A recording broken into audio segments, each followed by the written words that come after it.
मैंने गुरु जी के चरण पखारे, धन भाग हमारे। मैंने गुरु जी के चरण पखारे, धन भाग हमारे। पाद प्रचलन के बाद पूज्य गुरुदेव के कर कमलों में माँ जिनवाणी भी हमारे आज के श्रावक सृष्टि के साथ हमारे जो अतिथि हैं वो भी पूज्य गुरुदेव के कर कमलों में माँ जिनवाणी भेंट करेंगे।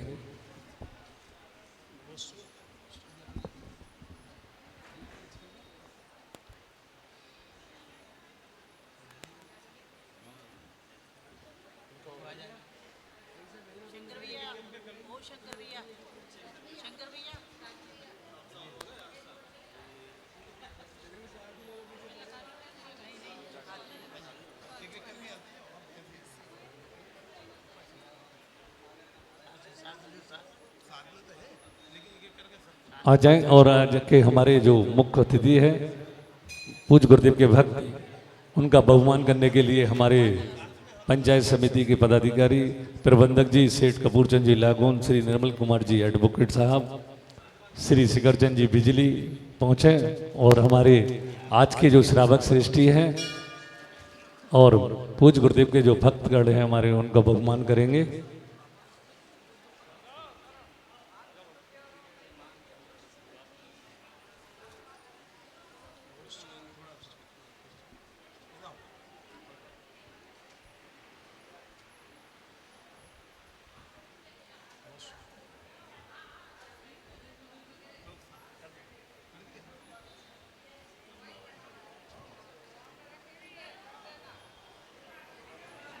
हमारे ज्ञानचंद जी बमोरी वालों का भी बहुमान करें।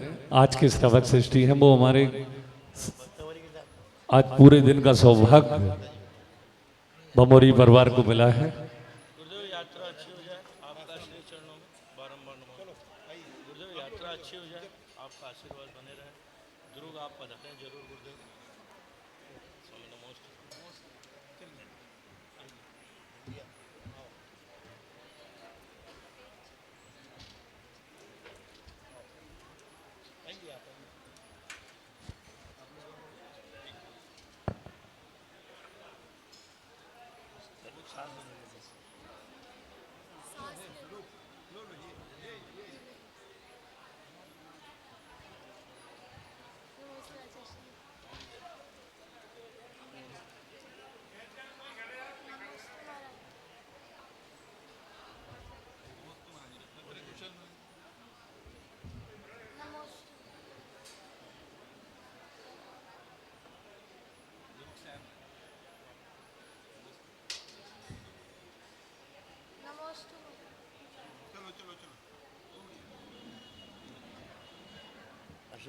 सभी लोग आ जाएं। नमो ऐरिहन्ताणं नमो सिद्धाणं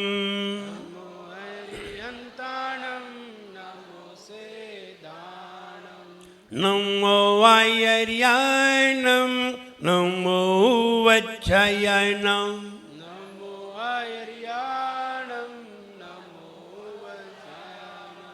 नमो लोये सौवसाहुनं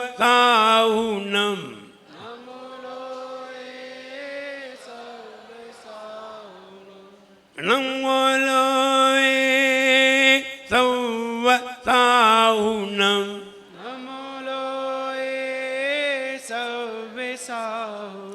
जोले एक जरा श्री पार्श्वनाथ भगवान की जय, एक जना श्री महावीर भगवान की जय, परम पूज्याचार्य गुरुवर श्री विराट सागर जी गुरुदेव की जय, अहिंसामयी जैन धर्म की परम पूज्याचार्य ब्रह्म सागर जी गुरुदेव की।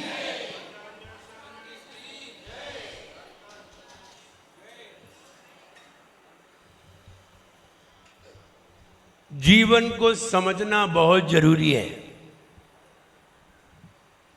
जीना है तो जीने का मतलब भी समझना पड़ेगा, और कुछ करना है तो फिर क्यों करना है ये भी समझना पड़ेगा कि ये बिना कोई रहेगा नहीं। कुछ ना कुछ करना तो सबको पड़ेगा। अच्छा करो, बुरा करो, ये हमारे ऊपर डिपेंड करता है। कोई ये ना कहे कि मेरे पाप कर्म का उदय है। ध्यान रहे, जो कर्म के उदय की बात कहते हैं, क्या करें हमारा पाप का उदय है, ये कर्म के उदय तो तब काम करते हैं जब हम कुछ काम नहीं करते, तब कर्म के उदय काम करते हैं। और जब कुछ करते हैं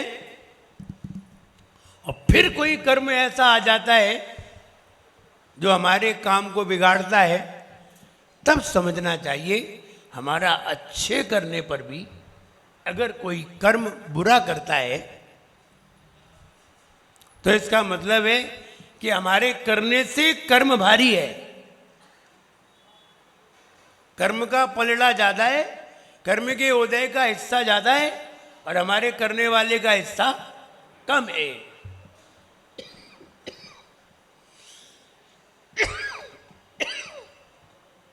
पानी में नींबू का स्वाद ज्यादा आ रहा है और शक्कर का कम।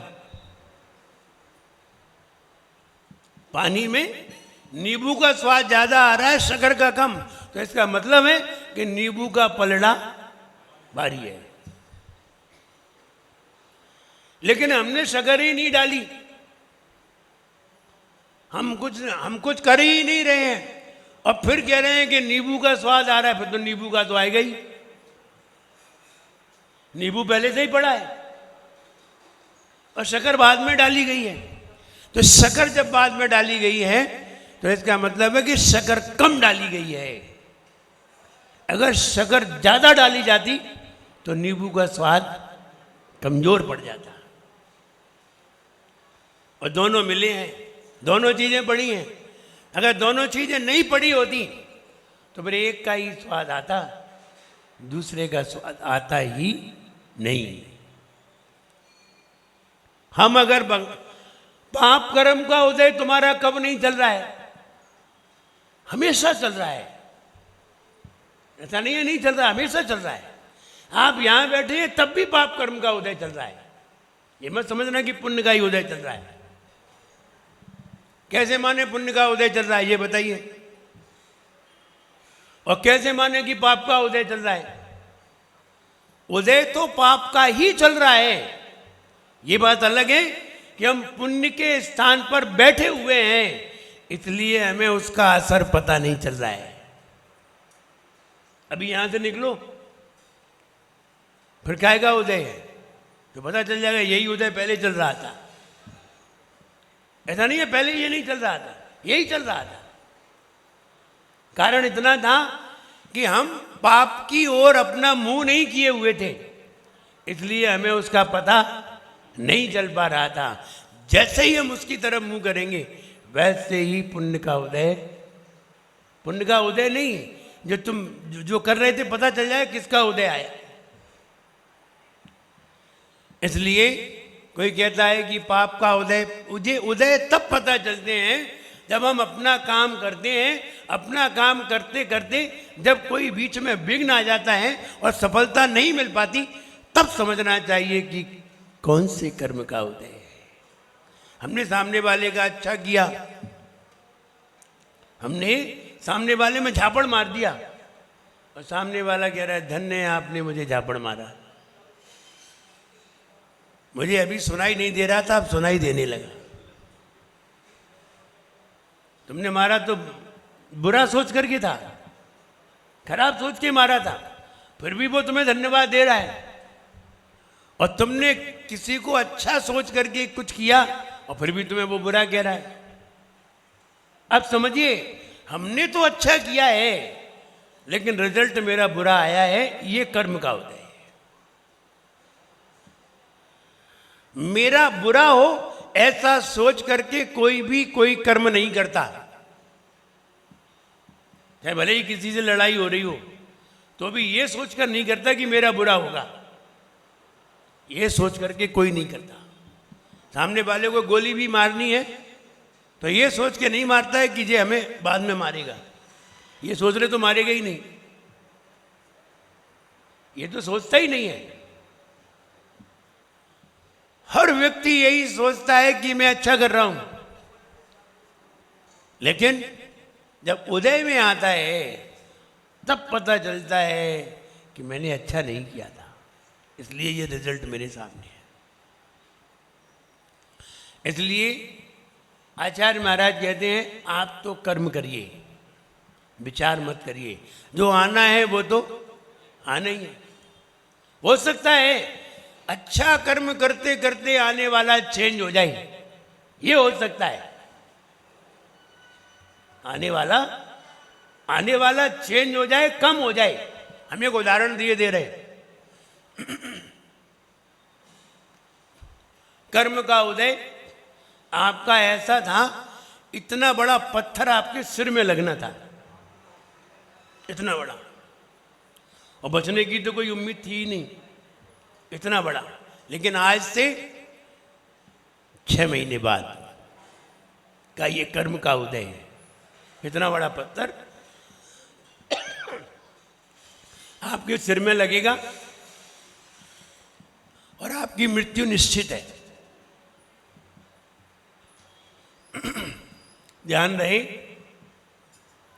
6 महीने बाद ये पत्थर लगेगा, आपकी मृत्यु निश्चित है। और ये भी निश्चित है कि आपकी वो सकाल मौत नहीं है, वो आपकी अकाल मौत है, ये भी निश्चित है। जब इसका प्रकरण चलेगा तब आप खुद ही बताने लग जाएंगे थोड़े दिन बाद कि सामने वाले की अकाल मौत है कि सकाल मौत। देख करके बता देंगे सामने वाले, चाहे भले ही खटिया पे पड़े पड़े मृत्यु हुई हो तो भी बता देंगे सकाल है कि अकाल है। और इतनी बड़ी पहचान करना इतना सरल नहीं है। अच्छे अच्छे ज्योतिषी भी उसका ज्ञान नहीं कर पाते, लेकिन अगर आपको ये पता चल जाए तो निश्चित है आपको बड़ी खुशी होगी। वो इतना बड़ा पत्थर 6 महीने बाद आपको लगना था और अकाल मौत होनी थी। आपने किसके एवज में? आपने किसी को पत्थर मारा था, उसका ये रिजल्ट है। पता कर लिया कि मैंने पत्थर मारा था, इसलिए इतना बड़ा पत्थर अब मुझे लगेगा 6 महीने बाद। ये भी पता चल गया। अब आप क्या करेंगे बताओ? उस पत्थर को तोड़ेंगे जो पत्थर लगना था, यही नहीं मालूम कौन सा लगना है, ये भी निश्चित नहीं है कि यहाँ का लगेगा कि बद्रीनाथ का लगेगा या और कोई शिखर जी के पहाड़ का लगेगा। कहाँ का लगेगा ये निश्चित नहीं है, लगेगा। तुम जहां होगे वहीं का लगेगा। अब करोगे क्या ये तो बता दो। मेरे पास कुछ नहीं है करने को है। आपको ये बताया था, आपने उसको पत्थर मारा था, उस पत्थर मारने के बदले में ये पत्थर लगेगा। तो आप जिसको पत्थर मारा था उसकी आलोचना करिए। अब वो तो सामने है नहीं, अगर वो सामने है तो माफी मांग लीजिए, बहुत जल्दी निपट जाएगा। और अगर वो सामने नहीं है तो आत्मनिंदा करिए, मैंने बहुत गलत किया, उसको पत्थर मारा, कितनी पीड़ा हुई होगी और उसका दर्द सो मेरा दर्द, ऐसा महसूस करते हुए उसकी आलोचना करिए, मैंने बहुत गलती की है। प्रतिक्रमण करिए, तत् मिच्छामि दुक्कड़म, हे भगवान ये मेरा दुष्कर्म मिथ्या हो गई।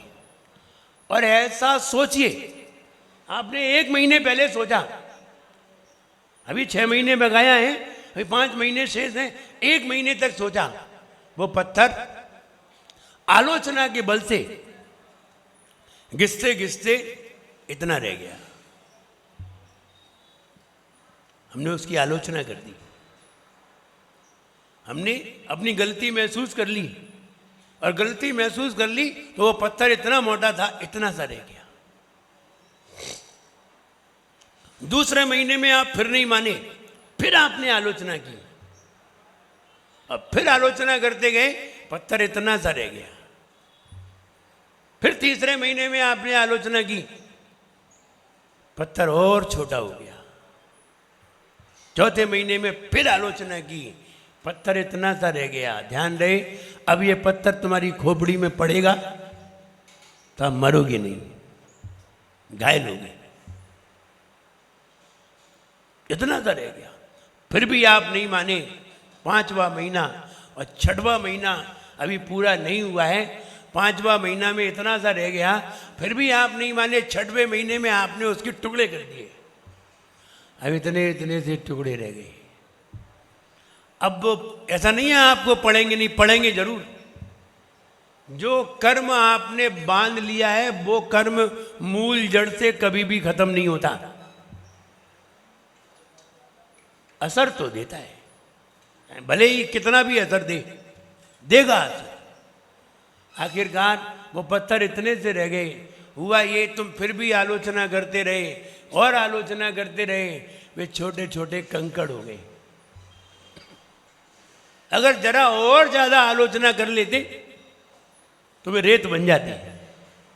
इतना बड़ा पत्थर आपने रेत बना दिया।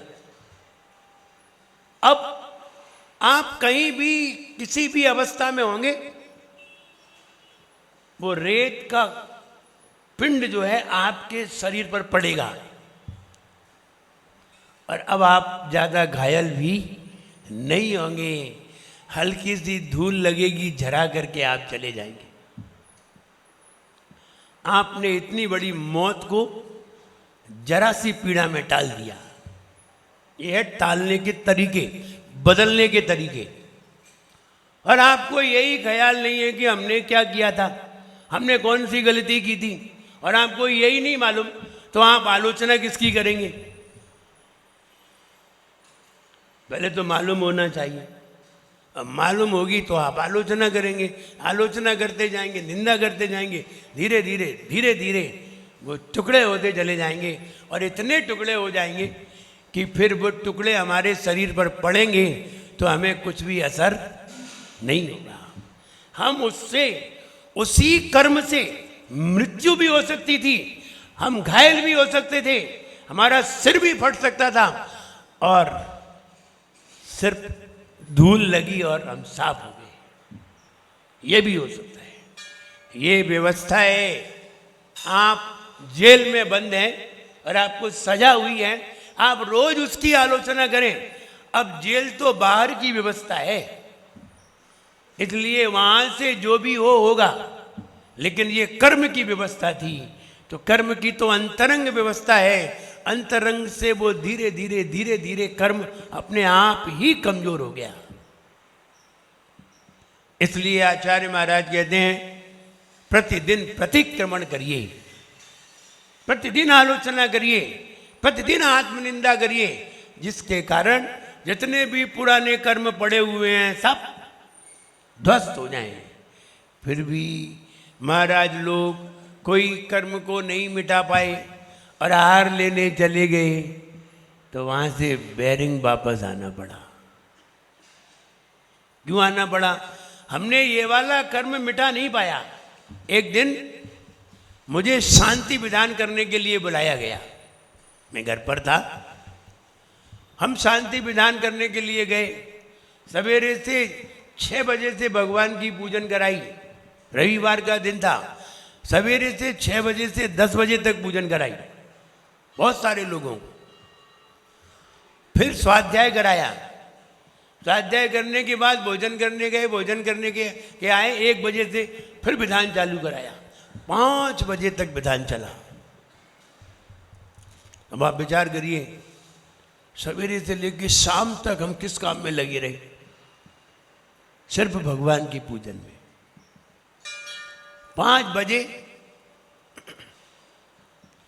तो वहां के लोगों ने कहा कि भैया जी भोजन कर लीजिए। हमने भोजन तो नहीं करेंगे, बोले पानी पी लीजिए।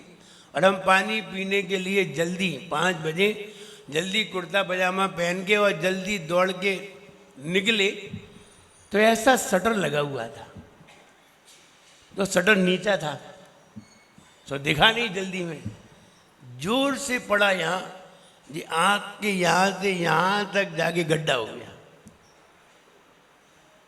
खूब खून निकला। तो पानी पीना तो भूल गए, तो घटना ऐसी हो गई। तो समय निकल गया पानी पीने का, पानी तो नहीं लिया लेकिन खून निकला। अब हम विचार करते रहे, हो सकता था ये वाला पाप कर्म का उदय कितना बड़ा एक्सीडेंट होता,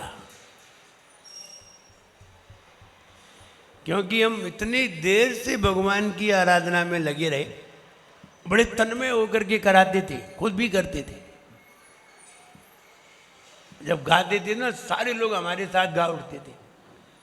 तो इतना तन्मय होकर के इतनी देर तक हमने विधान किया, शांति विधान, और फिर भी ये वाला कर्म इतना सा रह ही गया। और ऐसा सोच करके अब कहीं हॉस्पिटल तो जाना नहीं पड़ा। वो कहते ना, वो कपड़ा गर्म करके जला करके और भर दिया, कपड़ा गर्म करके वो जला करके उसकी राख भर देते हैं, खून बंद हो जाता है। तो वहीं की वहीं कर दिया। फिर हम लेट गए, हमने कहा अब दर्द हो रहा है तो लेट गए। कहने का मतलब ये है, विचार ये करते रहे, ये वाला कर्म मिटा नहीं पाए हम, और इतना सा रह गया। अगर मुझे लगता है एक आध घंटा और करते तो ये टल जाता, हो सकता था कि शटर खुल जाता या फिर बंद ही हो जाता, और ये चोट नहीं होती। लेकिन कर्म का उदय जब होता है तो वैसा ही निमित्त तैयार हो जाता है, वैसा ही भाव तैयार हो जाता है, वैसा ही निमित्त हो जाता है। वैसे कहीं नहीं जा रहे थे, आराम से घर पे सो रहे थे, अचानक मित्र का फोन आया कि तुम आ जाओ, मोटरसाइकिल से गए, एक्सीडेंट हो गया। बताओ कौन बुला रहा था? कर्म बुला रहा था। वरना कह देते अभी नहीं जा रहे हम, बाद में आएंगे। जब कर्म का उदय होता है तो वैसी ही विचारधारा हो जाती है, और वैसा ही हम कार्य करने में संलग्न हो जाते हैं, फिर वैसा ही कार्य करते हैं और वो दुर्घटना घटती है। चाहे भले ही फिर आप शिखर जी जा रहे हो, तो जरूरी नहीं है कि शिखर जी जा रहे हैं तो दुर्घटना नहीं होगी, खूब होती हैं। ऊपर चढ़ करके होती हैं, पहाड़ पर होती हैं। जब हम शिखर जी में थे 2014 में, 8-10 लोग ऐसी घटनाएं हुई कि ऊपर पहाड़ पे ही अटैक आया। किसी को पासनाथ की टोंक पर, किसी को आदिनाथ की टोंक पर, कोई रास्ते में। ये जरूरी थोड़ी है कि आप शिखर जी गए हैं तो दुर्घटना नहीं होगी, कभी भी हो सकती है। इसलिए हम ये कहना चाहते हैं, कर्म के उदय तो अपनी गति से आते ही रहते हैं। हम अगर अच्छे कार्यों में संलग्न हैं तो वे पीछे से निकल जाते हैं, अबे तुम्हें असर नहीं देते। पाप के उदय तो घर में भी आएंगे। अगर आप घर पे हैं और आप भगवान का अभिषेक करने नहीं आए, पूजन करने नहीं आए, सवेरे सवेरे मंदिर नहीं आए और घर पे ही हैं, तो कोई ना कोई झंझट होंगी ही। आप कोई अच्छे कामों में नहीं लगोगे, पाप के कार्यों में लगोगे। और अगर मंदिर आते हैं तो पाप के कार्य से बचे हुए हैं, पाप कर्म का उदय नहीं बचा है, उदय तो चल रहा है। आप जिस तरह मुख किए हुए हैं वैसा ही कर्म उदय में आकर के खिर जाता है। अगर आप किसी से लड़ाई झगड़ा कर रहे हैं और पुण्य का उदय है तो वो पलट जाएगा, संक्रमण कर जाएगा। और अगर आप भगवान की पूजन कर रहे हैं, पाप का उदय चल रहा है, तो वो भी बदल जाएगा। इसलिए कहा है अच्छे कार्यों में लगे रहो, हमेशा अच्छे कार्यों में लगे रहो। पाप कर्म के उदय हैं, आएंगे निकल जाएंगे, कम असर दे पाएंगे। और अगर पाप कार्य में ही तुम लग गए, क्रोध का उदय आ गया, क्रोध कषाय का उदय आ गया और सामने वाले से लड़ाई हो गई, डबल हो गया, वर्तमान का और पूर्व का डबल हो गया। अब तो तुम लाठी लेके आ जाओगे। हो सकता है कि मारा पीटी भी हो जाए, हमारा पीटी में घायल भी हो जाए, कोतवाली में बंद हो जाए, क्योंकि क्रोध का उदय आ गया। तो एक तो उदय आया, 70% उदय आया और 50% तुम लड़ रहे हो, 120% हो गया। अब तो जम के होगा क्रोध, मारा मारी होगी। और क्रोध का उदय था नहीं, पाप का उदय था नहीं, और तुम लड़ पड़े तो ज्यादा देर नहीं चलेगा, कम चलेगा। ऐसे ही समझ लेना चाहिए, अगर हम कोई कार्य में, पाप कार्य में लगे, लड़ाई झगड़े में लगे हैं और कहीं हम तीव्रता में आ जाएं तो निश्चित है उदय भी वही है। वर्तमान में संभल नहीं पाए, इसलिए घाटे में ही। इधर तो पहले का घाटा 1 लाख रुपए का, वर्तमान में कोई 1 लाख चुरा ले गया तो घाटा कितना हुआ? वो डबल हुआ। एक व्यक्ति बहुत परेशान था, जब महाराज के पास आया, महाराज तो बोला महाराज हम बहुत परेशान हैं, महाराज 3 लाख का घाटा हुआ है। पत्नी साथ में थी, बोले महाराज घाटा नहीं हुआ है, 5 लाख की प्रॉफिट होनी थी तो 2 लाख की हुई है। अजय कह रहा है 3 लाख का घाटा कहाँ से हुआ है? जब देखो प्रॉफिट कम हुई है, तो प्रॉफिट तो कम नहीं कह रहे, घाटा कह रहे हैं। तो पत्नी ने बता दिया सही कि 5 लाख की होनी थी तो 3, तो रेट गिर गए तो 2 लाख की रहेगी। अजय कह रहे घाटा, घाटा कहाँ हुआ है, प्रॉफिट कहाँ हुई है? बोले वो घाटा नहीं है, अभी ब्याज भी मिले बैंक से तुम्हें 1 लाख रुपए और प्रॉफिट भी हो जाए 1 लाख रुपए तो डबल हो गई।